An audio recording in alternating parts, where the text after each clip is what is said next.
कहावत है कि अगर कागज के आदमी की आंख बना दी जाए तो यमराज उससे रिश्ता जोड़ लेता है, इसलिए कागज के आदमी की आंख कभी नहीं बनानी चाहिए। कहा जाता है कि जैसे ही आंख बनती है उसमें आत्मा आ जाती है और वह अपने बनाने वाले को मार देता है। गोगोई के दादा गांव के मशहूर कागज के कारीगर थे। वह तरह तरह की आकृतियां बनाते थे, लेकिन कभी भी कागज के आदमी की आंख नहीं बनाते थे।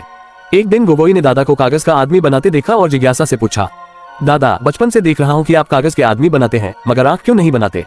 दादा ने गहरी आह भरते हुए कहा, बहुत पहले गांव में एक कारीगर था, उसने कागज के आदमी की आंख बना दी थी। उसी रात वह कागज का आदमी भूत बनकर उसके घर आया। अगली सुबह गांव वालों ने देखा कि उस कारीगर का सिर गायब था। दादा की बात सुनकर गोगोई ने इसे मजाक समझा और ध्यान नहीं दिया। उसी दिन उसने भी दादा की तरह एक कागज का आदमी बनाया। उसे लगा कि आंख न बनाना ही ठीक है, इसलिए उसने आंखें बंद ही छोड़ दी और उस कागज के आदमी को कमरे में रखकर बाहर चला गया। जैसे ही वह बाहर निकला, कागज के आदमी के चेहरे पर अजीब सी मुस्कान आ गई। शाम को गोगोई अपने दोस्तों के पास गया और सारी बात सुनाई।